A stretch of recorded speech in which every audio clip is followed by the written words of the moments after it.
بسم اللہ الرحمن الرحیم۔ شروع کرتے ہیں اللہ کے پاک نام سے جو بہت بڑا مہربان نہایت رحم والا ہے۔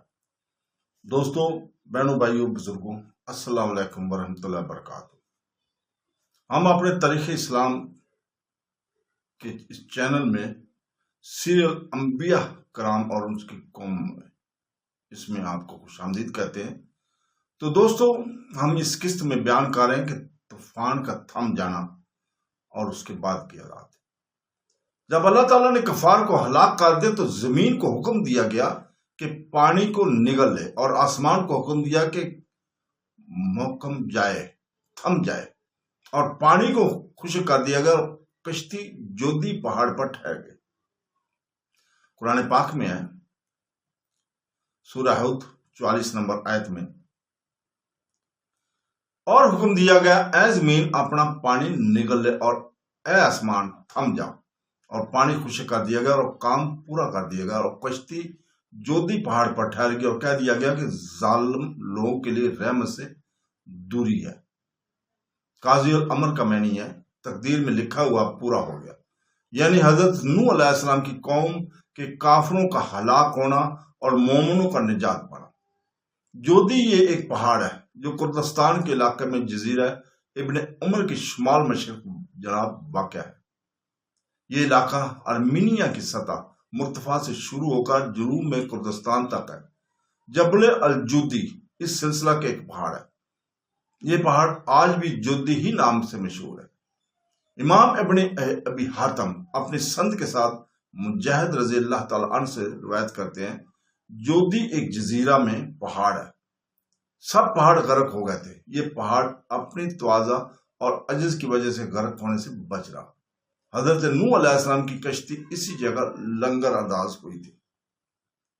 حضرت قتادہ رضی اللہ تعالیٰ عنہ سے روایت ہے کہ 1 ماہ تک کشتی یہیں لگی رہی، کشتی سے سب اتر گئے، اور لوگوں کو عبرت کے لیے کشتی ثابت اور سالم یہیں ہی رہی۔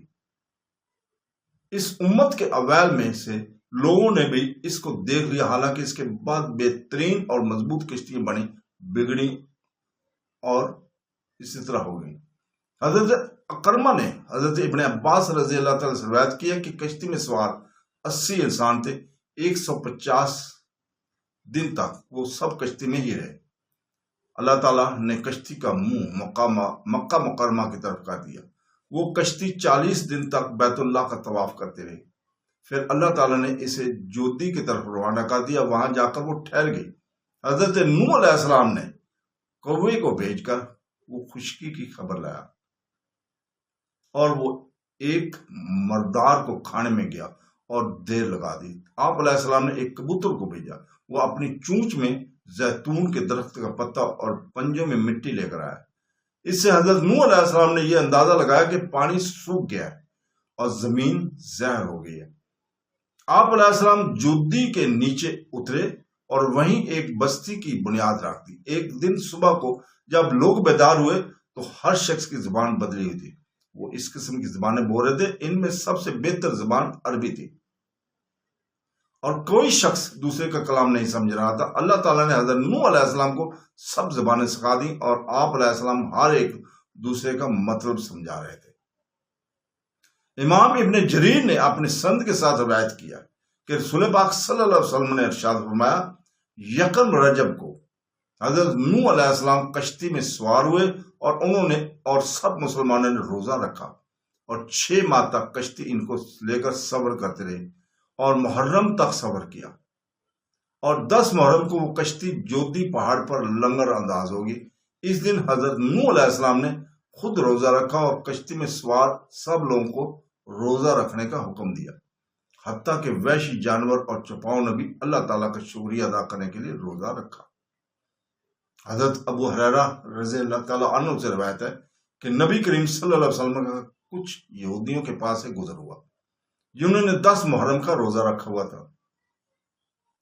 آپ صلی اللہ علیہ وسلم نے ان سے پوچھا، یہ کیسا روزہ ہے؟ انہوں نے جواب دیا کہ یہ وہ دن ہے جس دن میں اللہ تعالیٰ نے حضرت موسیٰ علیہ السلام بنو اسرائیل کو غرق سے نجات دلائی تھی، اور اسی دن میں فرعون غرق ہوا تھا، اور اسی دن میں حضرت نوح علیہ السلام کی کشتی جودی پہاڑ پر ٹھہری تھی۔ تو حضرت نوح علیہ السلام اور حضرت موسیٰ علیہ السلام نے اللہ تعالیٰ کا شکر ادا کرنے کے لیے اس دن روزہ رکھا تھا۔ تب نبی کریم صلی اللہ علیہ وسلم نے ارشاد فرمایا میں حضرت موسیٰ علیہ السلام کی یہ نسبت زیادہ حقدار ہوں اور اس دن کا روزہ رکھنے کا زیادہ حقدار ہوں۔ پھر آپ صلی اللہ علیہ وسلم نے اپنے اصحاب کو اس دن کا روزہ رکھنے کا حکم دیا۔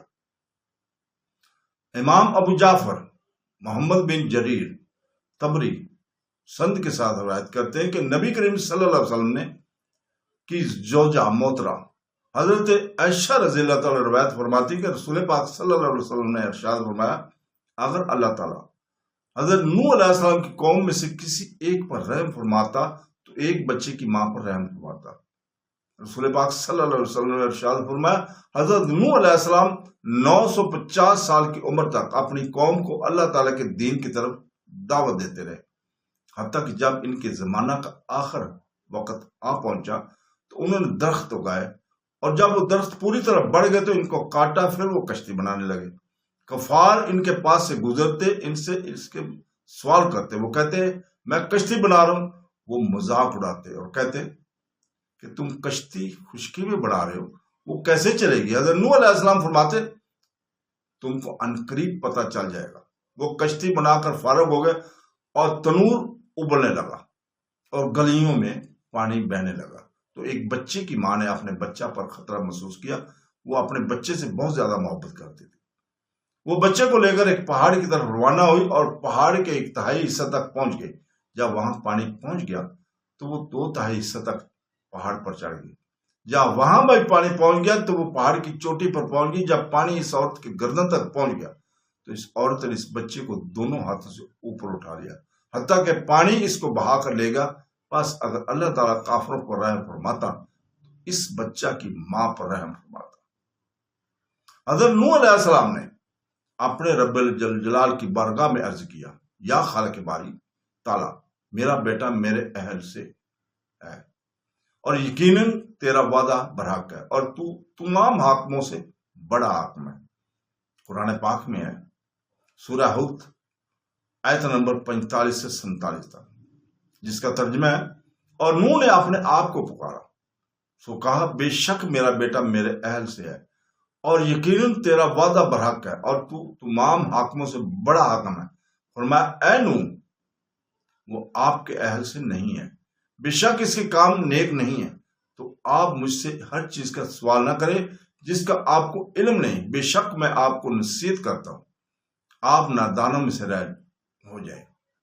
نوح نے کہا اے میرے رب بے شک میں تیری پناہ میں آتا ہوں کہ میں تجھ سے اس چیز کا سوال کروں جس کا مجھے علم نہیں ہے، اور اگر میری مغفرت نہ فرمائے اور مجھ پر رحم نہ فرمائے تو میں نقصان اٹھانے والوں میں سے ہو جاؤں گا۔ حضرت نوح علیہ السلام نے یہ دعا اس لیے کی تھی کہ اللہ تعالیٰ نے ارشاد فرمایا تھا ہم نے نوح سے فرمایا اس کشتی میں ہر قسم کے نر اور مادہ جوڑوں کو سوار کر لو اور اپنے اہل کو سوار کر لو۔ سو ان کے جو غرق کرنے کا فیصلہ ہو چکا ہے، تو حضرت نوح علیہ السلام نے گمان کیا کہ اللہ تعالیٰ نے میرے اہل کو کشتی میں سوار کرنے کا حکم دیا ہے، تو عرض کیا میرا بیٹا کنعان بھی میرے اہل سے ہے، مطلب یہ تھا کہ اس کو بھی کشتی میں سوار کرنے کی اجازت مرحمت فرمائی جائے تاکہ وہ بھی نجات پانے والوں میں سے ہو جائے۔ اللہ تعالیٰ نے اس دعا کے جواب میں فرمایا اے نوح وہ آپ کے اہل سے نہیں ہے، بے شک اس کے کام نیک نہیں ہے، تو آپ مجھ سے اس چیز کا سوال نہ کریں جس کا آپ کو علم نہیں ہے، بے شک میں آپ کو نصیحت کرتا ہوں، آپ نادانوں میں سے نہ ہو جائیں۔ تو حضرت نوح علیہ السلام نے عرض کیا اے میرے رب جل جلالہ بے شک میں اس سے تیری پناہ میں آتا ہوں، میں تجھ سے اس چیز کا سوال کروں جس کا مجھے علم نہیں ہے، اور اگر تو میری مغفرت نہ فرمائے اور مجھ پر رحم نہ فرمائے تو میں نقصان اٹھانے والوں میں سے ہو جاؤں گا۔ حضرت نوح علیہ السلام کی گناہ سے برات پر امام فخر الدین محمد عمر رازی مطفی لکھتے ہیں جبکہ بصیرت دلائل سے ثابت ہے کہ اللہ تعالیٰ انبیاء کرام علیہ السلام کو گناہ سے منزہ کیا ہوا ہے، تو حضرت نوح علیہ السلام نے حضرت نوح علیہ السلام کی اس سوال کو ترک افضل اور ترک اکمل پر معمول واجب ہے، اور ابرار کی نیکیاں بھی مقربین کے نزدیک برائی کا حکم رکھتی ہیں۔ اس وجہ سے اللہ تعالیٰ نے ان کو تنبیہ فرمائی اور حضرت نوح علیہ السلام نے استغفار کیا، اور ان کا استغفار کرنا اس پر دلالت نہیں کرتا کہ انہوں نے پہلے کوئی گناہ کیا ہو۔ تو دوستو یہیں پر رکتے ہیں، اگلی قسط میں انشاءاللہ تعالیٰ آپ کے سامنے دوبارہ حاضر ہو کے بیان کریں گے حضرت نوح علیہ السلام کے متعلق۔ اللہ حافظ۔